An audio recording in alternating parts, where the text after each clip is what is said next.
haven't experienced a lot of horrifying or creepy events in my life, but this event has been etched in my mind for eternity.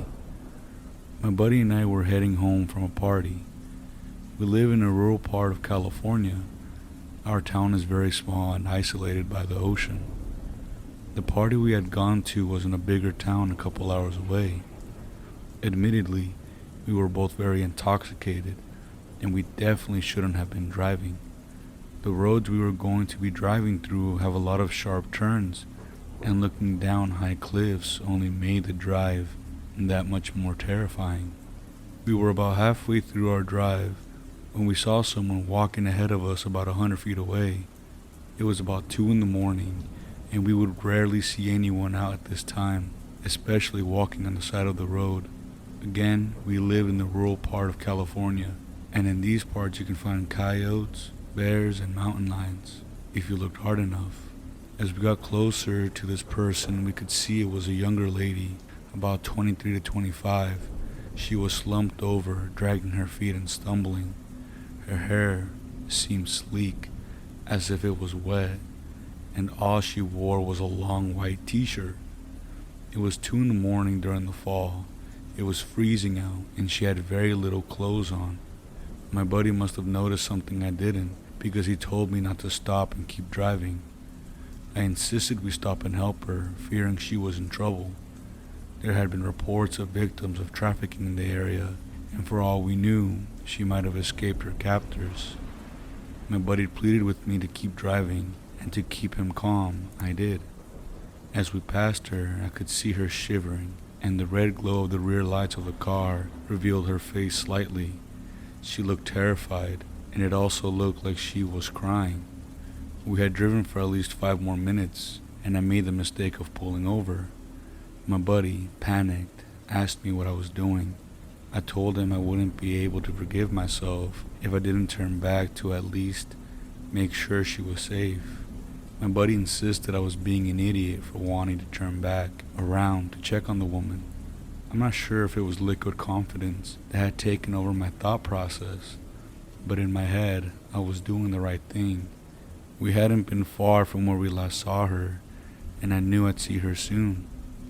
In the distance, my lights illuminated her frail, thin body. I could see her face now. She was visibly shaken, crying, mascara running down her face. Her clothes were dirty, and her legs and arms were covered in scratches. She also had this giant cut running from the side of her lips all the way up to the side of her ear. It reminded me of the Black Dahlia. I could tell it was fresh.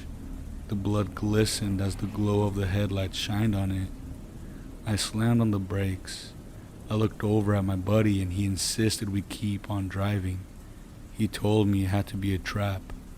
I apologized and told him I had to check on her. She was in bad shape.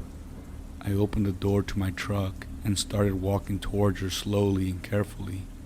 We were past my truck, and the only light came from the moon and the stars. She walked slowly, dragging her bare feet on the gravel.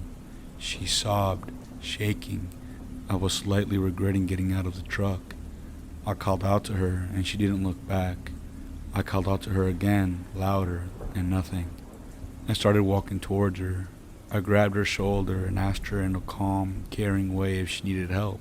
She stopped, stood completely still. I walked in front of her and faced her. Her face was badly beaten, and she didn't say a word. She just looked up at me, a hand still on her shoulder. I asked her again if she needed help. She didn't reply, but she didn't break eye contact with me either. She pulled her shoulder away from my hand and started walking away from me. I tried to ask if she needed help again, but then I heard my buddy screaming my name and telling me to get back in the truck. I was completely terrified at this point, and I didn't hesitate to run back to the truck. My buddy told me we had to leave now, and he would explain after we got far enough away. I jumped into the driver's seat, did a 3-point turn, and slammed my foot on the gas. I didn't dare look back. We were approaching my house when I asked my buddy what he saw while I was trying to talk to the woman. This next part still gives me the creeps. He told me while I was approaching the woman, He could see the silhouette of two large men and a truck about a yard away. The next morning we called the local sheriff's office and told them exactly what we had experienced. Sadly, nothing ever turned up. I still think about that night, and I wonder if the woman was actually in trouble, or if it was a trap to lure unsuspecting victims. It was a Friday night like any other. I had met up with my best friend Dylan, his sister Amber, and our mutual friend Andy. We had all planned to meet up at our usual spot to have drinks and play pool. We all met up at our usual spot, but for some reason the bar was closed. We didn't want to let that ruin our night, so we decided to head to a different bar. We lived in a relatively small town outside of a larger town about 20 miles away, so our choices for bars were very limited. The closest bar that we knew would for sure be open was this bar about 5 miles away on the outskirts of town. This bar had a notorious reputation, but for all of the wrong reasons. A lot of people recently released from jail hung out there. It was the kind of place that if you even thought about trouble, trouble would find you. Last I heard of this bar, a man was mugged outside of the bar and stabbed to death. We get to the bar and it's decently busy. We see a lot of the regulars from our regular spot and we decide to hang out with them. All was well, but I had to call it a night early. I had to be up early due to prior arrangements with my ex-girlfriend. I had to pick up our daughter from her place, and I had to be there no later than 7 a.m. My friends tried to convince me to stay, but I politely declined, reminding them of prior arrangements, and they understood. I was about 4 miles away from the bar when I saw the local Taco Bell approaching. I made sure to stop and get myself something to eat. After ordering my food, I was about to turn left to head home, when out of nowhere I saw my buddy Dylan walking along the road. I instantly recognized his favorite jacket, a red, white, and brown Letterman that he had been given playing football in college. I thought it was strange that he was walking alone, especially at this time of night in such a sketchy part of town. I pull up beside him and tell him to get into the car. He stares at me blankly, which is strange for him since he's always wearing a smile. Dylan opens the rear passenger door and gets in. I joke about him sitting in the back seat like I'm his chauffeur or something. I look up at the rearview mirror and he's staring directly at me but doesn't say anything. His expression is blank. I ask him if he's okay, but I get no response. I figure he's in a bad mood or very intoxicated, so I decided to leave him alone. I try to make small talk, but he doesn't say anything. We drive in silence for another 2 minutes. I reach into the bag and retrieve 2 tacos. I reach back and offer him the tacos, but Dylan didn't grab them. Dylan is not one to deny food, especially when he's been drinking. I look back, and to my dismay, Dylan isn't in the back seat anymore. I'm in complete shock. I pull over and look back into the passenger seat. Nothing. I knew I wasn't losing it because I had seen him standing by my car. I heard the door open and the car shifted when he took a seat. I also saw him in the rearview mirror and could hear him breathing as I drove. I pulled over and get out of the car. I opened the rear passenger door and could see muddied shoe prints on the floor. I must be losing it, I think to myself, but that doesn't explain the muddied shoe prints. I get home, eat my food, and go directly to bed. I wake up the next morning and I have dozens of missed calls and texts from my dad, Amber, and other mutual friends. I immediately call Amber, but she doesn't pick up. I call my dad and he answers within the first couple rings. I received the most horrific and unexpected news I had ever received. Dylan was attacked in the bar parking lot as he was heading to his truck. He was attacked by a maniac wielding a machete. My best friend was disemboweled and nearly beheaded. He was pronounced dead at the scene. As much as this event was traumatizing and horrible, it doesn't explain how Dylan could have been sitting in my back seat. I walked back to my car and looked in the back seat. The muddy shoe prints were now gone. I froze for a moment. I must have experienced something paranormal, and this was Dylan's way of saying goodbye. The man was caught after attacking another patron at the same bar the following night. Dylan, I miss you, man. Visit anytime. I was in 8th grade when we had to cancel our trip to a basketball tournament about 3 hours away. The roads had been entirely flooded. We were stuck in class since we couldn't go out to play for recess due to the rain. One of the teacher's aides walked up to my teammates and I and tried to comfort us. She knew how upset we were. Her son played basketball in high school and she told us they had faced similar issues in the past. We live in a small town up in the rural part of the California coast. When it rains, we get mudslides and the river also gets flooded bad.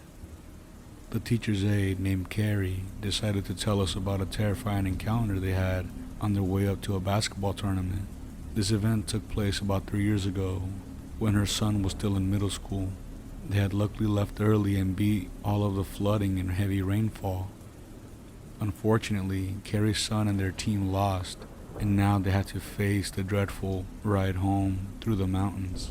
About an hour into their drive, again, we live in the rural part of California, which is very forested and isolated. Carrie's husband noticed a woman staggering on the road.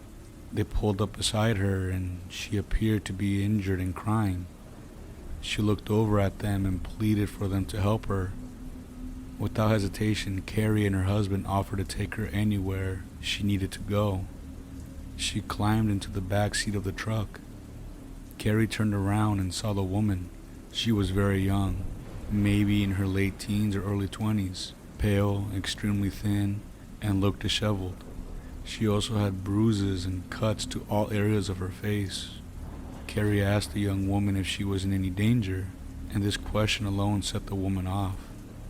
She kept telling Carrie and her husband that someone was after her and she needed to get to police.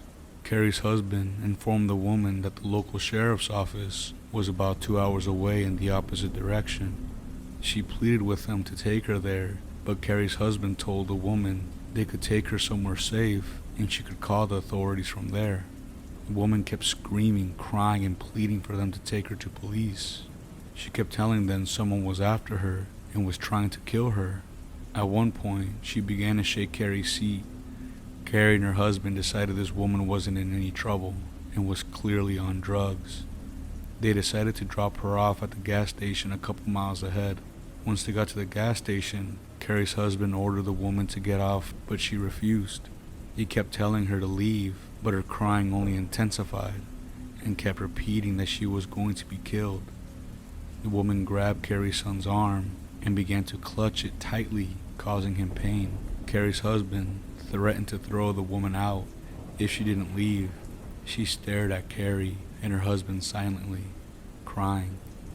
The woman opened the door to their truck, and before getting off, she turned to them and said, "This will be the last time anyone sees me alive." These words gave everyone goosebumps. The woman hopped off, and Carrie and her family drove away. About a month or so later, another basketball tournament was being held at the same school. Upon arriving to the school, Carrie and her family were shocked to see the entire school shut down and surrounded by sheriff deputies. Before they could ask what happened, they were quickly ordered to leave. About a week or so later, Carrie received the haunting news that would completely change her life. The reason the tournament was canceled was due to a body being found behind the gymnasium. The body belonged to a woman, and she had been badly beaten and stabbed to death. After reading an article online, Carrie discovered it was the same woman that she and her husband had picked up off the side of the road. The person she was running from was her ex-boyfriend. He had held her captive in his house for an entire month after she tried to break things off with him. The woman managed to escape her ex-boyfriend's house, and the first people she had come in contact with since being held captive was Carrie and her family. After Carrie's husband dropped the woman off at the gas station, her ex-boyfriend caught up with her only moments later. The final words the woman said to Carrie still haunt her greatly to this day. She wishes she could have done more.